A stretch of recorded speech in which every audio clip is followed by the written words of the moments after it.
बुद्ध के जन्म के बाद एक भविष्यवक्ता ने राजा शुद्धोधन से कहा था कि यह बालक चक्रवर्ती सम्राट बनेगा, लेकिन यदि इसके में वैराग्य भाव उत्पन्न हो गया तो इसे बुद्ध होने से कोई नहीं रोक सकता और इसकी ख्याति संपूर्ण संसार में अनंत काल तक कायम रहेगी। बुद्ध का बचपन का नाम सिद्धार्थ था। राजा शुद्धोधन सिद्धार्थ को चक्रवर्ती सम्राट बनते देखना चाहते थे, इसलिए उन्होंने सिद्धार्थ के आसपास भोग विलास और ऐशो आराम का भरपूर प्रबंध कर दिया ताकि सिद्धार्थ के मन में किसी भी प्रकार से वैराग्य उत्पन्न न हो। बस यही गलती शुद्धोधन ने कर दी और सिद्धार्थ के मन में वैराग्य उत्पन्न हो गया। दोस्तों, आज हम बुद्ध के जन्म और मृत्यु के बारे में ऐसी चमत्कारिक बातें बताने जा रहे हैं जिसे शायद ही आपने कभी सुना होगा। दोस्तों, यदि अभी तक आपने चैनल को सब्सक्राइब नहीं किया है तो चैनल को सब्सक्राइब कर दें और बेल आइकन के बटन को दबाना ना भूलें ताकि हमारे वीडियोस के अपडेट सबसे पहले आप तक पहुंचती रहे। तो चलिए दोस्तों, जानते हैं बुद्ध के चमत्कारों के बारे में।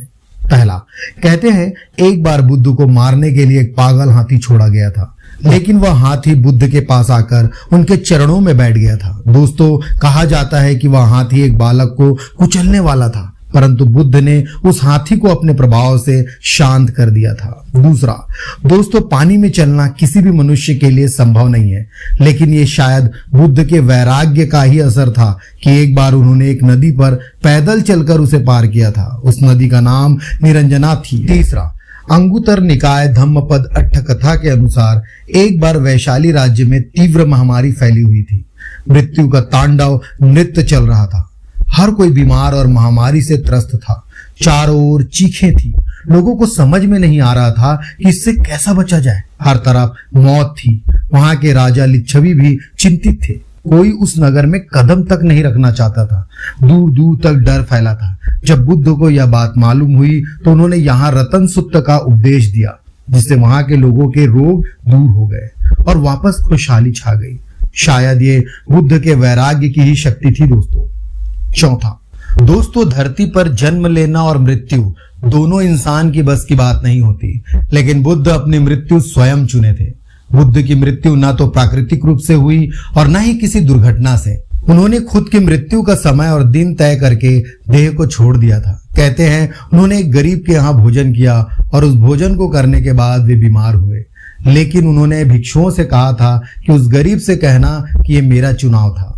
कहते हैं भगवान बुद्ध ने एक वृक्ष के नीचे लेटकर अपने शिष्यों से पूछा कि अंतिम बार कुछ पूछना चाहते हो तो पूछें। अंत में भगवान बुद्ध ने कहा, हे भिक्षुओं, इस समय आज तुमसे इतना ही कहना चाहता हूं कि जितने भी संस्कार हैं सब नाश होने वाले हैं। प्रमाद रहित होकर अपना कल्याण करो। अपदीपो भवः। ऐसा कहते हुए उन्होंने देह को त्याग दिया। भगवान बुद्ध ने भिक्षुओं के आग्रह पर उन्हें वचन दिया था कि मैं मैत्रेय से पुनः जन्म लूंगा। दोस्तों, यह 2500 साल पहले की बात है। पांचवा, दोस्तों, गौतम बुद्ध को अपने कई जन्मों की स्मृतियां याद थी और वे अपने भिक्षुओं के भी कई जन्मों को जानते थे। इतना ही नहीं, वे अपने आसपास के पशु पक्षियों और पेड़ पौधे आदि के पूर्व जन्मों के बारे में भी भिक्षुओं को बता देते थे। जातक कथाओं में बुद्ध के लगभग 549 पूर्व जन्मों का वर्णन किया गया है। छठा, बुद्ध ने अपने जन्म, संबोधि, निर्वाण और महापरिनिर्वाण में सभी समय का गजब तालमेल रखा था। वैशाख पूर्णिमा के दिन नेपाल के लुम्बिनी वन में एक वृक्ष के नीचे बुद्ध का जन्म हुआ था। इसी दिन उन्होंने बोध गया में एक वृक्ष के नीचे जाना कि सत्य क्या है, और इसी दिन 80 वर्ष की उम्र में कुशीनगर में 2 वृक्षों के नीचे वे दुनिया को अलविदा कह गए।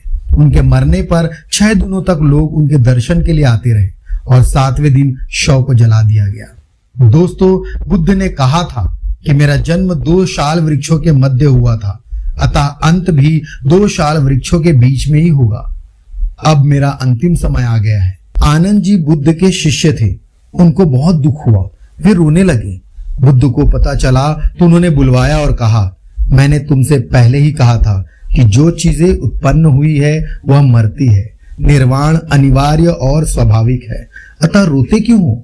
बुद्ध ने आनंद से कहा कि मेरे मरने के बाद मुझे गुरु मानकर मत चलना। दोस्तों, भगवान बुद्ध के बारे में ये जानकारी आपको कैसी लगी कमेंट में बताना ना भूलें। और यदि आपको किसी और टॉपिक पर वीडियो चाहिए तो आप कमेंट करके बता सकते हैं। ऐसी जानकारी रोज पाने के लिए चैनल को सब्सक्राइब कर दें और बेल आइकन के बटन को दबा दें। तो मिलते हैं नेक्स्ट वीडियो में।